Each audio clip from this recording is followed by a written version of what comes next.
UEFA have come out fighting against racism. Not really. €75,000 fine for Bulgaria for the very distasteful events of their recent qualifier against England, and they're going to have to play 2 matches behind closed doors, which I'm sorry to say I don't have much confidence in the fact that they'll be particularly behind closed doors. One of those will be a qualifier to round out the campaign. The other will likely be the opener of a World Cup qualifying campaign as well. Once again, it's woefully short, isn't it, Shaka? It is. The troubling thing is it doesn't surprise anybody that it is this short of a mark that's been set.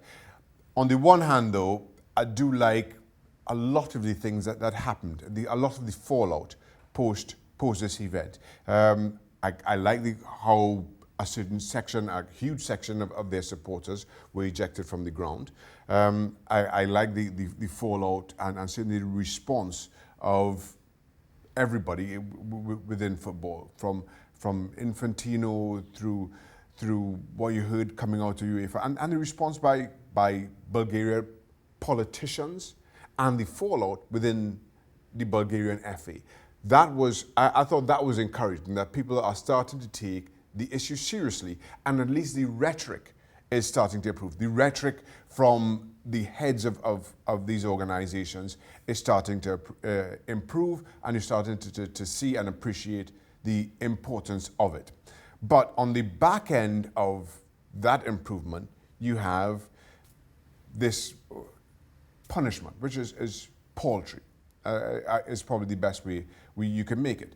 The issue to that is, given the lack of spine that we've seen from UEFA and the likes in the past towards this same issue, it's just a token step up, which, as punishments go, you've kind of learned to accept that that's how they're going to be. It's going to be a little bit more than the last time. And until we have, and sad to say, until this issue becomes so prominent and so disturbing, you aren't going to have the big jump that I think the game needs and deserves, and fans are calling for.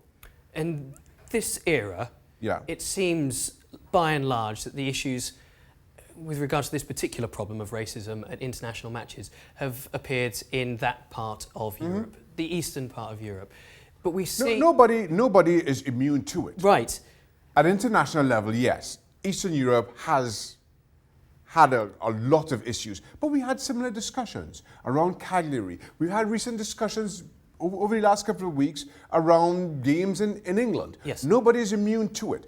And that's the thing for me, that we can't pigeonhole this as international football versus club football. I think we have to take it as an issue, and everybody deal with it as a holistic issue, as a footballing issue. This is a topic for football to address. Completely agree. And the point I was going to sort of perhaps put to you was that the issues are now that if you cannot get UEFA as a body to understand the severity of those issues, and I take your point that they have started to make sort of rhetorical assessments on this, that the language is improved, but the fines, the punishments haven't. If you can't get buy-in from the whole region, we still see problems in England, still see problems in Italy. How are you ever going to crack down on these particular instances of saying, you know what, you're going to be either kicked out, you're going to have points deducted, we're not going to tolerate it any further? Listen, I think, again, and the issue then, the argument then becomes, it's a minority, which I understand. And listen, I as much as I've spoken on this topic, I understand that argument. That it's a minority, and how best do you punish what happened without it being too critical of the majority? And I've said this before, and I'll say it every single time we talk about this topic in terms of how you fine, be it clubs or countries, when they're found guilty of issues of racism in the game. And I'll just use Bulgaria here as my hypothetical example. I have no problem with the 2 games behind closed doors. I do have an issue with the €75,000 fine or whatever it is. And I'm just going to throw out hypothetical numbers, and they will seem high, and with good reason. I will say, if I'm head of UEFA, I'm saying to you, I'm fining you €500,000. You'd balk at that.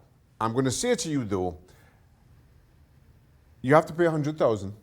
400,000 of that is suspended. on the premise that you spend another 100,000 on improvements of security within the ground, where monitoring facilities so the police or the authorities or whoever it may be can better look and identify the perpetrators within the ground. You spend another 100,000 on education, on an education of your fan base. However, you put forward a plan how you better educate your fan base around the issues of racism. So now all of a sudden, you're paying the 100,000. 100,000 goes to stadium improvements, which benefits everybody, including the majority, silent or not. 100,000 goes towards improving society, because racism, as much as we're talking about football, is a societal issue. Again, I think football can lead the way. So now everybody benefits. And you've set a standard. Now you fall short and you don't put up those security devices, you don't have programs in schools, you owe me 400,000. And that's where I think that is how this issue has to be addressed. But the football administrators, despite the improved rhetoric, have used the same cookie-cutter approaches to finding countries or clubs or whoever it may be. And I just think it just takes people to sit down, have a think about this, and come up with something that works, that benefits everybody. Football can't solve this problem because it's a societal problem, right? But football can certainly help government buy-in, but you need that government buy-in, particularly in these parts of the world where culturally, yes, so many people seem still to have a backward view. The way I see it, and I have always positioned it, and I believe football can lead. Football can be a leader in so many ways in addressing a number of our societal issues. I don't think football needs to take a backseat and say, well, this is a societal issue, nothing to do with us. Football can lead from the front, and that's what I'm asking them to do here right now. I think if they implement these issues, and again, this is just me kind of throwing some cards out on the table, pick through that as you like, but I think it establishes football as a leader in how you deal with not just racism, but many of society's issues. Yep, that's the big thing that we're needing, leadership.